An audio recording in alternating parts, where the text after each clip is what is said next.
Hello friends, welcome to my channel English सफर। और आज के सफर की शुरुआत करने वाली हूं मैं फ्यूचर कॉन्टिन्यूअस टेंस के साथ। टेंसेस के इस सीरीज में हम प्रेजेंट टेंस ऑलरेडी कर चुके हैं, पास्ट टेंस कर चुके हैं, फ्यूचर इंडेफिनिट टेंस भी कर चुके हैं। अगर आपने ये वीडियो मिस कर दिए हैं तो आप डिस्क्रिप्शन बॉक्स में दिए हुए लिंक्स पर जाकर आप ये वीडियोस देख सकते हैं। वीडियो को एंड तक जरूर देखें क्योंकि वीडियो के एंड में है आपके लिए एक प्रैक्टिस एक्सरसाइज जिसे करके आप जान सकते हैं कि कितना आपको समझ आया और आपके क्या डाउट्स हैं। और अगर आपके कोई डाउट्स हैं तो आप मुझे कमेंट बॉक्स में लिखकर भेज सकते हैं। तो चलिए शुरुआत करते हैं आज के इस वीडियो की फ्यूचर कॉन्टिन्यूअस टेंस के साथ।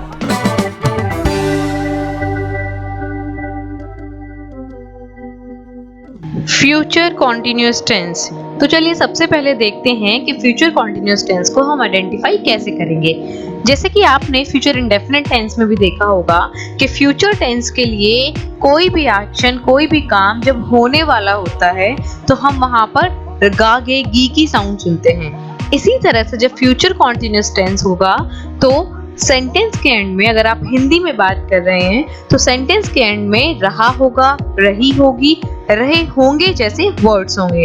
और अगर आप इंग्लिश में एक्सपेक्ट कर रहे हैं, इंग्लिश में किसी को आप कोई बात बोलना चाहते हैं, सो दैट एक्शन, जो भी काम जो हो रहा होगा, that action will take place in future and will continue for an expected length of time. So I'll give you few example here जिससे कि आप समझ पाएंगे कि किस तरह के सेंटेंसेस फ्रेम हो सकते हैं। So पहला एग्जाम्पल है वह स्कूल जा रहा होगा। That means एक एक्शन है जो कॉन्टिन्यूटी में आप बता रहे हैं कि एक पर्टिकुलर टाइम पे हो रहा होगा। राम फोन का बिल भर रहा होगा। प्रिया मुझे कॉल कर रही होगी। सो रहा होगा, रही होगी, कर रही होगी। जब भी इस सेंस से आप सेंटेंसेस बनाना चाहते हैं, फ्रेम करना चाहते हैं फ्यूचर में कुछ भी, so you will use here future continuous tense. और अब देखते हैं कि सेंटेंस का स्ट्रक्चर कैसे होगा। आपने मेरी video how to make a sentence में देखा है, समझा है कि सब्जेक्ट, वर्ब और ऑब्जेक्ट से मिलकर एक सेंटेंस बनता है। सो इसी तरह से अब हमें याद रखना है कि जब कभी भी फ्यूचर कॉन्टिन्यूअस टेंस हम बनाएंगे सो उसमें हेल्पिंग वर्ब विल बी और उसके साथ मेन वर्ब का फोर्थ फॉर्म होगा। अब वर्ब की फोर्थ फॉर्म हम वर्ब की फर्स्ट फॉर्म में आईएनजी लगाकर बनाते हैं। अगर आपको इसी तरह वर्ब्स की सभी फॉर्म्स की लिस्ट चाहिए, आप मेरी वेबसाइट www.englishsuffer.com पर विजिट कर वर्ब की सभी forms V1, V2, V3, V4, V5 उनके हिंदी मीनिंग के साथ जान सकते हैं। सो अब हमें याद रखना है कि वर्ब, हेल्पिंग वर्ब हमें विल भी यूज करना है और मेन वर्ब हमें यूज करना है वर्ब का फोर्थ फॉर्म। तो चलिए बनाते हैं कुछ affirmative sentences. Affirmative means positive sentences. So rule के अकॉर्डिंग हम चलेंगे। सब्जेक्ट के साथ आपको हेल्पिंग वर्ब लगाना है विल बी और मेन वर्ब लगाना है वर्ब का फोर्थ फॉर्म और साथ ही object. So it's very easy. Example के थ्रू मैं और क्लियर करती हूँ आपको कि कैसे आप ये सेंटेंसेस बना सकते हैं। जैसे कि एक सेंटेंस है वह छत पर पतंग उड़ा रहा होगा। जैसे कि आप किसी से पूछते हैं कि वह इस समय क्या कर रहा होगा, सो आप बोल देते हैं वह छत पर पतंग उड़ा रहा होगा। So he will be flying kite on the roof. He will be flying kite on the roof. हम ट्रेन से मुंबई जा रहे होंगे। We will be going to Mumbai by train. लड़के मैदान में हॉकी खेल रहे होंगे। Boys will be playing hockey in the ground.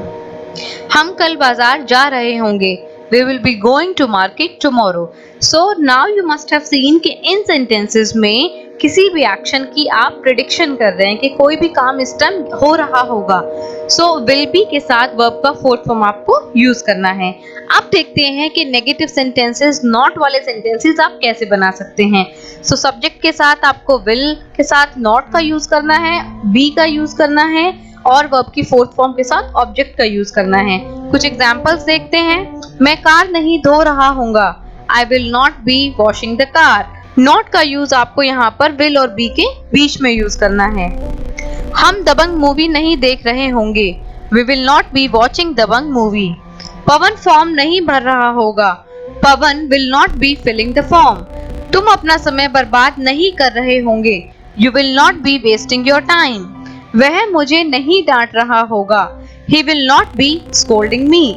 So आपने देखा कितना इजी है फ्यूचर कॉन्टिन्यूअस टेंस को बनाना, इसके पॉजिटिव सेंटेंस को बनाना और उसके नेगेटिव सेंटेंस को बनाना। आइए अब देखते हैं कि क्वेश्चन वाले सेंटेंसेस कैसे फ्रेम कर सकते हैं हम। सो उसके लिए रूल है कि WH फैमिली के साथ आपको will का यूज करना है, सब्जेक्ट का यूज करना है और सब्जेक्ट के बाद आपको be लगाना है, फिर वर्ब का फोर्थ फॉर्म, ऑब्जेक्ट और क्वेश्चन मार्क। तो WH फैमिली वर्ड्स क्या होते हैं ये हम देखते हैं कि जब भी किसी भी सेंटेंस में आप कोई भी सेंटेंस फ्रेम कर रहे हैं या कुछ भी बोलना चाहते हैं, उसमें क्या, कब, क्यों, कहाँ, किसको, कहाँ से, कैसे, कुछ ऐसे वर्ड्स आ जाएं जिसमें आपको एक्स्ट्रा इंफॉर्मेशन ऐड करनी हो, तो वो WH फैमिली वर्ड्स होते हैं। जैसे कि दो तरह के सेंटेंसेस, दो तरह के क्वेश्चन हम पूछते हैं। एक क्वेश्चन जिसमें यस और नो का जवाब आता है और एक ऐसा क्वेश्चन जिसमें WH फैमिली वर्ड्स का यूज होता है, जिसमें यस और नो से काम नहीं चलता है, आपको कोई भी आंसर, एडिशनल इंफॉर्मेशन ऐड करनी होती है।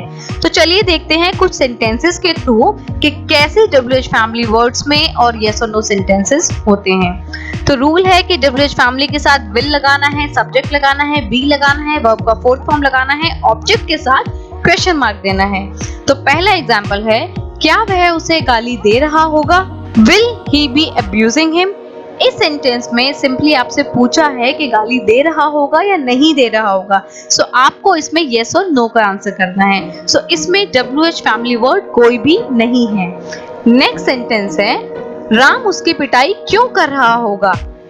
अब इस सेंटेंस में आप देखिए क्यों एक ऐसा वर्ड आया जो एक एडिशनल इंफॉर्मेशन आपसे मांग रहा है, एडिशनल इंफॉर्मेशन आपसे पूछ रहा है। तो ये कैसे सेंटेंस बनेगा? क्यों को हम बोलेंगे why, WH फैमिली वर्ड को रखेंगे सबसे स्टार्टिंग में। Why will Ram be beating him? Why will Ram be beating him? क्या राधा नाच रही होगी? Will Radha be dancing? क्या वो उसे धोखा दे रहा होगा? Will he be cheating him? So इस तरीके से इंटेरोनेगेटिव सेंटेंस बनाते हैं। आप देखते हैं कि क्रॉस क्वेश्चन कैसे करते हैं, इंटेरोनेगेटिव सेंटेंस कैसे बनाए जाते हैं। सिंपली आपको WH फैमिली का यूज करना है, will, सब्जेक्ट, नॉट के बाद be, वर्ब का फोर्थ फॉर्म, ऑब्जेक्ट और क्वेश्चन मार्क। आप बहुत इजीली इस रूल के थ्रू सेंटेंसेस फ्रेम कर सकते हैं। तो देखते हैं कुछ एग्जांपल्स। क्या तुम फोन चार्ज नहीं कर रहे होंगे? Will you not be charging the phone? यह मूवी कौन नहीं देख रहा होगा? Who will not be watching this movie? तुम मेरे साथ क्यों नहीं रह रहे होंगे? Why will you not be living with me? Ice cream कौन नहीं खा रहा होगा? Who will not be eating ice cream? So इस तरीके से आप सिंपली स्ट्रक्चर को फॉलो करके सेंटेंसेस बना सकते हैं। और अब है आपके लिए एक प्रैक्टिस एक्सरसाइज कि आपने कितना सीखा इस वीडियो लेसन से। यहाँ पर कुछ वर्ब्स मैंने आपको दिए हैं, साथ ही में ब्रैकेट में मेंशन किया है कि इनके कौन कौन से सेंटेंसेस आपको बनाने हैं, पॉजिटिव, नेगेटिव, इंटेरोगेटिव, इंटेरोनेगेटिव, जो भी यहाँ मेंशन किया हुआ है, आपको फटाफट से ये सेंटेंसेस करके मुझे कमेंट बॉक्स में भेजना है। आई होप आपको टॉपिक बहुत अच्छे से समझ आया होगा। तो वीडियो को जल्दी से लाइक कीजिए, शेयर कीजिए, अपने डाउट्स मुझे कमेंट बॉक्स में भेजिए। साथ ही मेरे चैनल इंग्लिश सफर को सब्सक्राइब करने के साथ साथ बेल आइकन को प्रेस करना ना भूलें, जिससे कि मेरे आने वाली वीडियोस की रेगुलर अपडेट्स आपको मिलती रहें। Thank you.